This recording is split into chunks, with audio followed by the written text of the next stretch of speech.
morning, everyone. I'm Diane Hall. I'm the Senior Associate Director working with graduate students and postdocs, and we are talking today about how to tailor your CV for institutional fit. And this is a part of our faculty job search prep camp, and we're really excited to chat quickly with you today about how you might make a CV tailored to the jobs that you're applying to. So let me get started. And we are all set.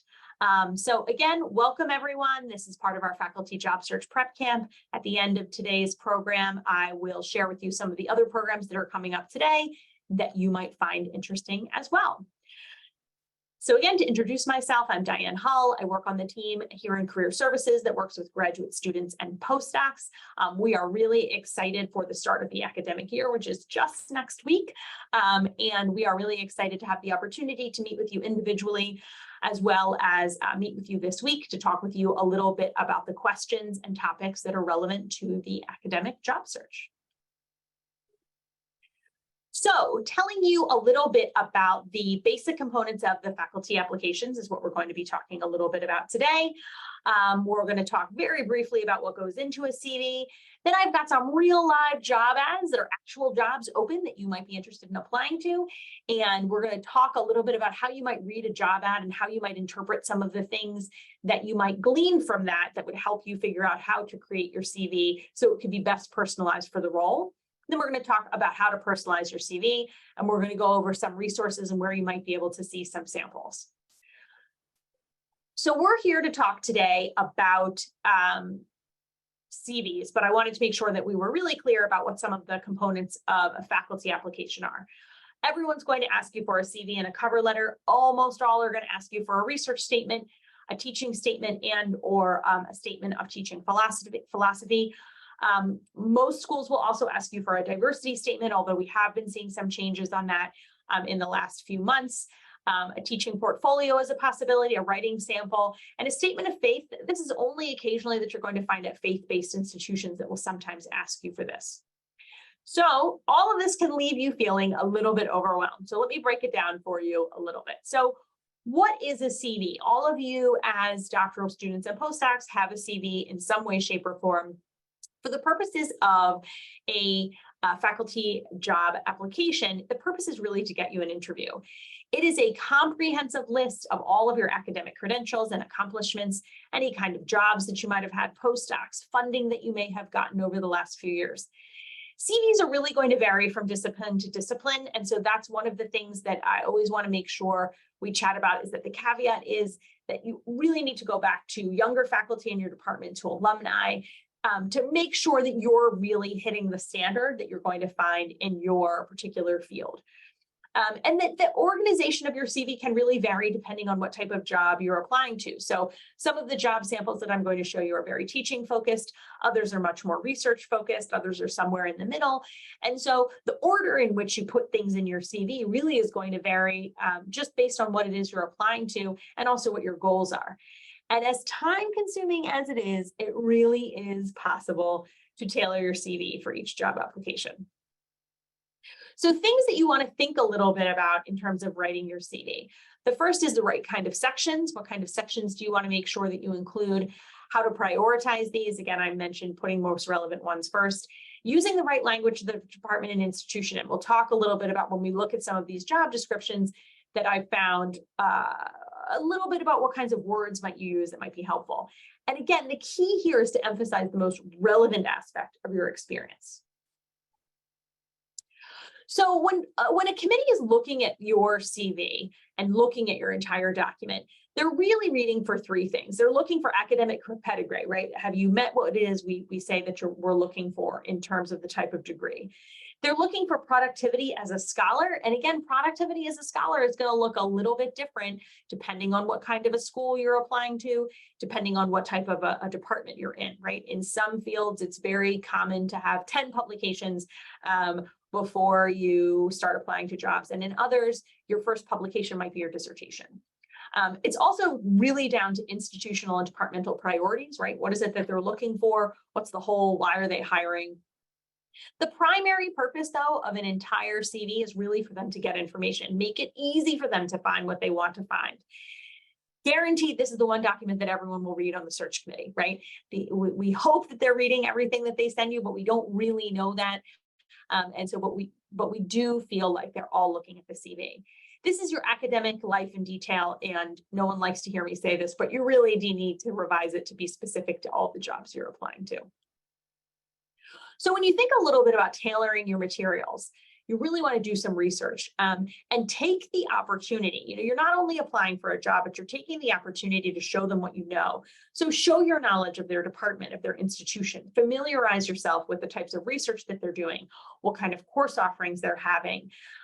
What kind of courses do you think they need? Where are some of the holes, right? Is that one of the reasons why this job is open? That they need someone to teach something that they don't have someone to teach. Who are their students, right? Like what type of students go to this school? And I tried to choose 3 very different academic institutions to showcase as a part of this program today, to show you a little bit about, these are the different types of jobs that might be out there, but they're going to attract different types of students. And how can you try to articulate how you might have some experience working with these types of students? What kind of resources do they have that you could utilize in your research or in your teaching? Sorry, I lost my track there. So CV categories that we have. So standard things that you're going to see on any CV: contact, education, honors, research, teaching, publications, presentations, professional memberships, references, academic and professional services. But think a little bit about some of these additional categories that maybe you have experience with, maybe you don't, depending on what your background is. Do you speak any languages that could be interesting to them? Do you have any particular technical skill? Have you worked prior to coming into academia? Do you have any patents, certifications, professional licensure that would be relevant and interesting to them? So you may have sections with these titles, you may not, depending on what it is they're looking for and what your own personal background is as well. Formatting guidelines, very briefly. Page 1 is prime real estate. You really want to have the most relevant information going there. And again, when we take a look at some of these real job ads that I pulled, you can take a look and see, what do I think they would want to see first? Keeping the format as simple and as uncomplicated as possible makes it easy for them to find what they're looking for. Using really consistent formatting, including your name on each page with a page number. There are still people that are going to print your stuff, and if they pulled it out on their desk, you want to make sure they're not losing it. Same size and font throughout, all documents across your application to match. This is a really common mistake that many applicants make, because you often are making the CV one day and then maybe the cover letter's 3 months later and the research statement is 2 weeks later. And so depending on what your computer's set at, maybe you're using a different font, a different size, and then you want everything to be a matching package when it comes together. Within each section, you want to have everything in reverse chronological order. So the most recent things are going to be first. I should have mentioned earlier, if you have questions, feel free to drop them in the chat and I'll try to answer them as we go along, but I'm trying to get through a lot of information and I'll pop some questions in at the end. So here are some real jobs, and I'll tell you a little bit about where these jobs came from. So this position, assistant professor of biology at Bryn Mawr College. You might be familiar with Bryn Mawr College, which is a all-women's school in the Philadelphia suburbs, very much undergraduate focused, teaching focused institution. We actually heard from their search committee chair on Friday, who said, hey, we have this job in neurobiology. Would you be able, neuroscience specifically, would you be able to send it out to all of your students? So some of you may be seeing this. So this job, and it looks like it's going to begin on August 1st, which is pretty common. But I highlighted a few things that I thought were interesting here that I thought, if you're writing a job description, if you're writing an application for this job description, there's a couple of things you want to pay attention with. One is thrive in an environment that combines teaching, research, and interdisciplinary collaboration. A lot of schools are going to say something like this, but I will confess I have a little bit of inside information on Bryn Mawr. I actually used to work there for several years. But there is a very strong emphasis there on teaching, but also on research and on interdisciplinary collaboration. And so as a faculty member in the biology department, you would likely be expected to interact with lots of people outside of biology. Couple of specific things that get mentioned here: the 360 program and the Emily Balch seminars. In the next slide, I'm going to show you what those are, but they're mentioning these for a reason. And so when we look and see what these two things are, that may trigger you to think, I'm going to make sure that I'm going to address some of these things. Emily Balch seminars are a first-year seminar that all students need to take, and there's an expectation that people in this department in biology would play a role in this. You'll also see maintain an externally funded research program that involves undergraduate students. Again, I know a lot about Bryn Mawr, having worked there before, and the faculty are there to teach. That is their number one priority. But there is an expectation of research going on as well. But the reason that they want a faculty involved in research is so that they can involve undergraduate students in that. But this externally funded is key, right? Now, undergraduate research and at a school like Bryn Mawr is not going to cost as much as if you were here at Penn.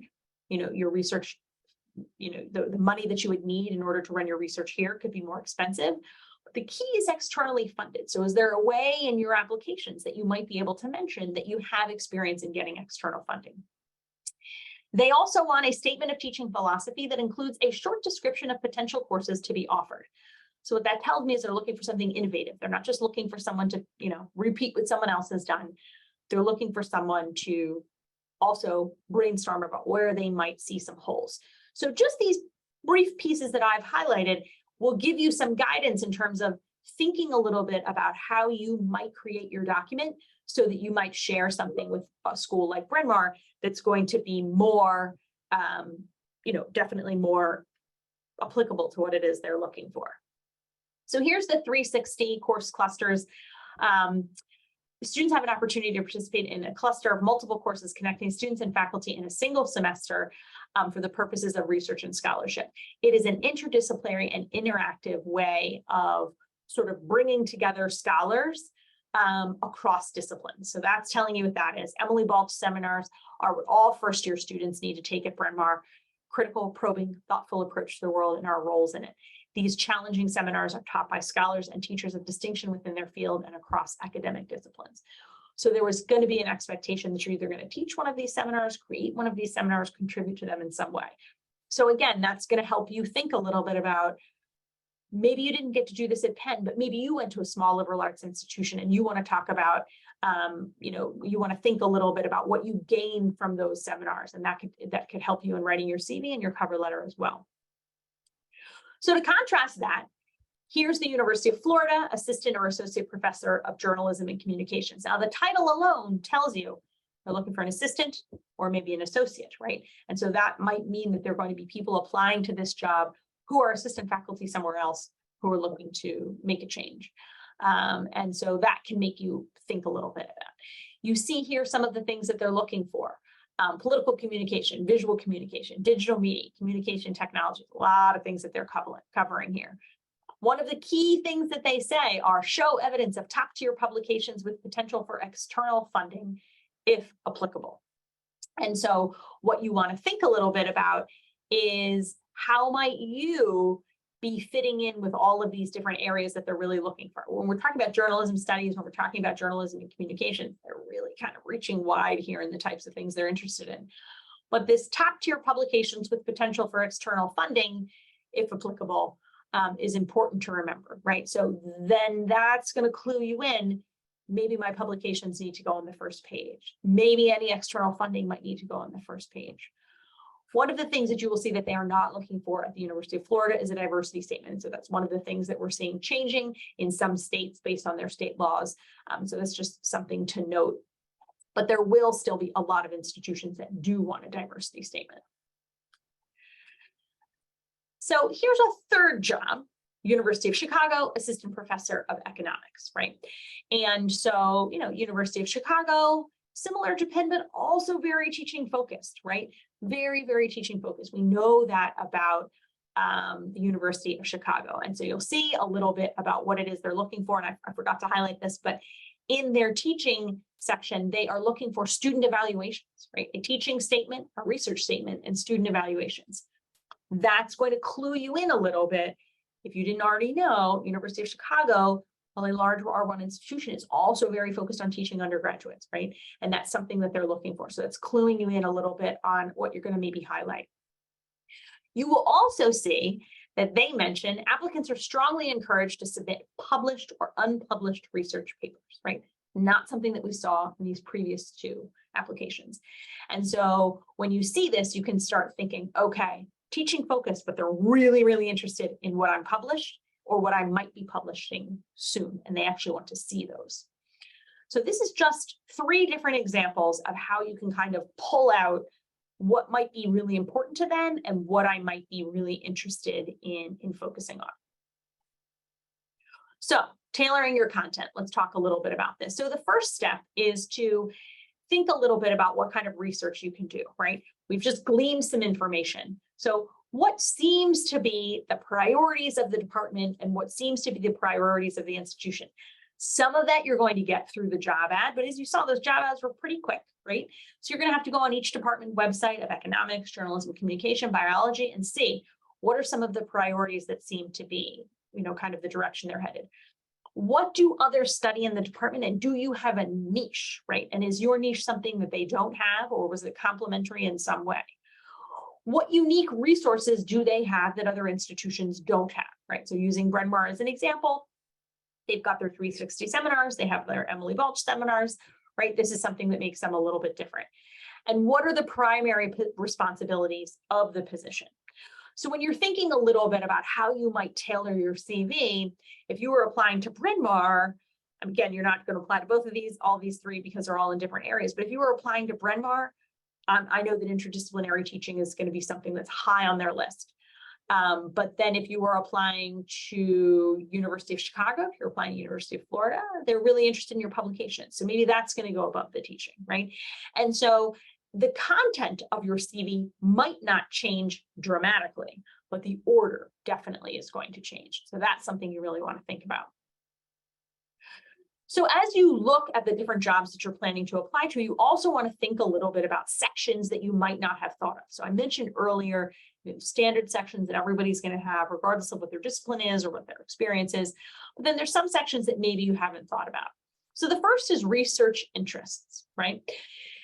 Certainly by reading your research statement, by reading your cover letter, it is very possible for you to convey to a committee exactly what your research interests are. But sometimes it can be helpful to really put those up front, depending on what it is they say they're looking for.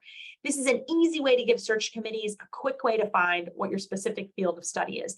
This is particularly helpful if you are sitting in an academic department, but your research kind of reaches out beyond, right?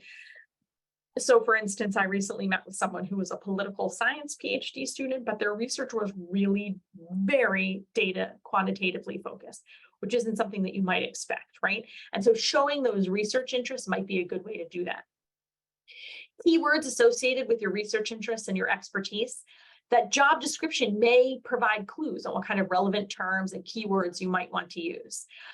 But really, this is your opportunity to show the direction that you want your research to go in without necessarily have a lot of experience in that area, right? So if you're looking to sort of, maybe if your PhD experience was really focused on one area, your postdoc is focused on another, this is your way to show, well, which of these directions am I interested in going? A teaching interest section, again, at a place like Bryn Mawr College, potentially at the University of Chicago, could be an interesting section to add that perhaps on another CV for another academic institution you wouldn't include, right? This is a chance for you to really quickly describe courses that you could qualify to teach, even if you haven't had the chance to teach them yet, right? You could also list topic areas, you could propose course titles. You can, again, tailor this to each school and job description and looking at current syllabi for the institution. Again, looking back at Bryn Mawr, Emily Balch seminars, 360, how could you possibly, convey that you have an understanding of what it is they're looking for? In your teaching interest section, you could also list courses that you've taught, classes that you know that you want to teach, and also that you know that they want you to teach as well. Okay, so I'm going to answer a great question that Jose is asking. If the job ad emphasizes the importance of research publications, would it be advisable to list my publications before my educational background on the first page of my CV? My answer to that is going to be no. It is really the standard when you are applying for faculty jobs that the first thing you're going to have is your education section. What sometimes people will do if they're not, particularly for postdocs, is they might put education and training so that your postdoc can be first, followed by your PhD, followed by a master's if there is one, and then followed by your undergraduate institution. But that's a great question. No, I would probably not put your research publications ahead of your education section for the most part. Professional experience. Some of you may have had the opportunity prior to beginning your PhD to have professional experience. And so if you have relevant professional experience outside of academia, you might have this section later. I would tend to list it later and only if it's relevant, right? So if you made a major pivot 7 years ago from one thing to another, and if it's not as relevant, you don't have to include it, but you certainly could include this. Industry roles, nonprofit experience, working with universities, and in administrative roles. This could all be relevant. A skills section, this could be broken down based on what is appropriate for your academic discipline, but ensure that the most important keywords come first in any list. So thinking about skills that you might want to include, you could include languages. The most common things that I see are computer software, programming, statistical software. If you have particular experience with teaching course management systems, right, if you're really good at Canvas or Moodle or whoever else is out on the market right now at a teaching focused institution, that might be useful. Lab or technical skills if you think that's particularly interesting. So resources, right? All of you are probably going to want to have someone take a look at your CV and your other documents, and we are happy to do so. There's a lot of ways for you to get resources and accesses through career services, and I want to show you some of those before we end and answer questions. So we do have CV samples on our website. These are probably going to be updated in the next couple of months, but right now I think this is a great place for you to start.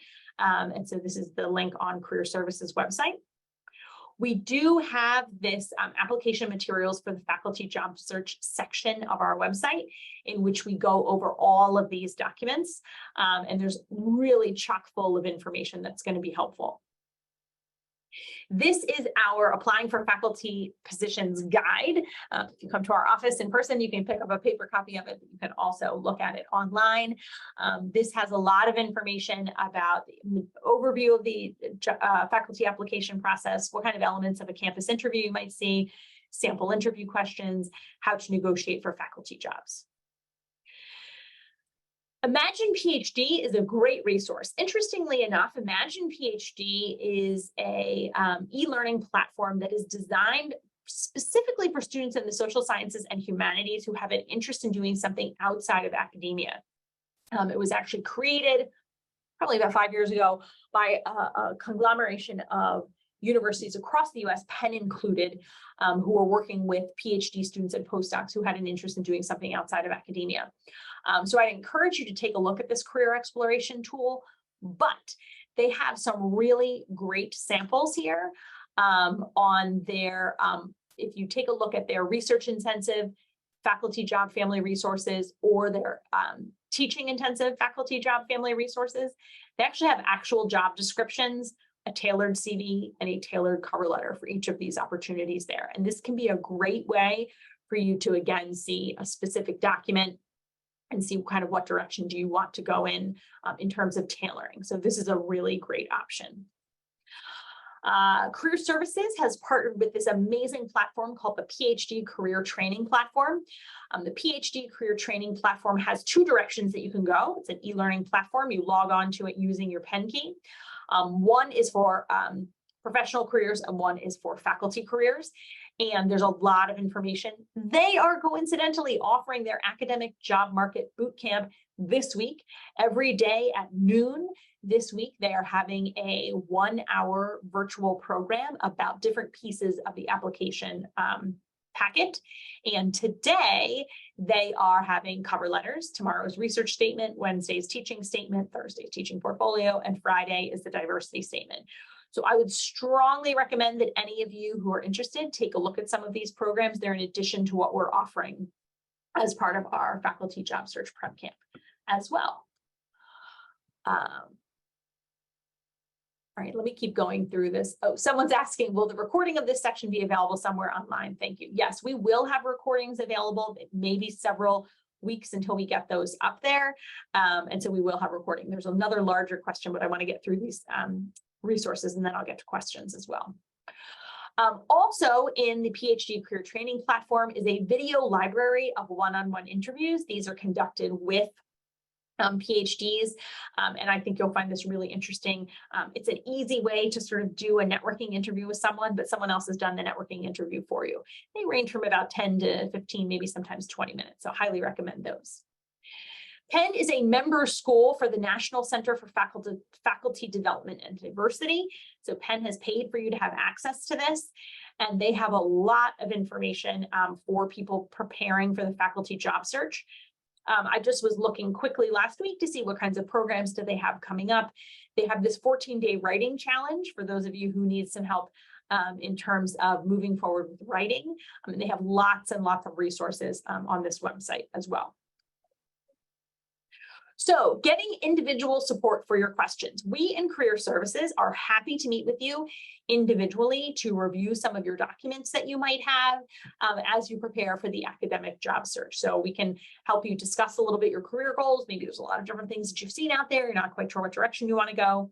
Understand how your skills, your interests, your values can really influence your next career steps.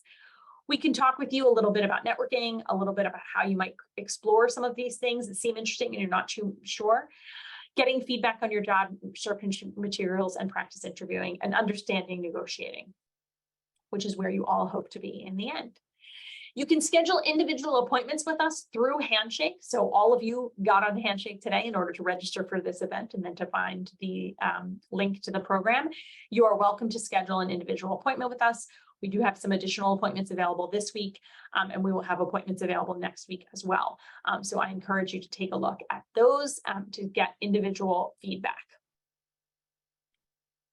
These are some of the programs that we have going on today, and I apologize, it's a little bit small. At 10:45 today, we have writing a compelling cover letter for the faculty role. And then we have tips on getting started on your research statement. Then we have a break for lunch, if you wanted to, you could also attend the PhD Career Training Platforms program. This afternoon, we have lots of programs with CTL, how to demonstrate commitment to DEI in teaching documents, how to ace your teaching demonstration, how to create a comprehensive teaching packet. Tomorrow, we have an introduction to our cohort program. So for those of you who are on the academic job market this fall, we are offering a new program, which we are calling our cohort program, which is an opportunity for you to connect with other students and postdocs who are on the academic job search. It is a pilot program. We've never done this before. We're going to have a Canvas site in which you can interact with people to ask questions, and we will be meeting in person every other week, mid-September through mid-November, really to just create a sense of community and camaraderie. I don't want to say commiserate, but to really bring people together who are on this academic job market. And so you are welcome to apply to that. It is a pilot program, so there are limited spots, and the link to apply is on that faculty job search website, and I'll plop it in the end as well.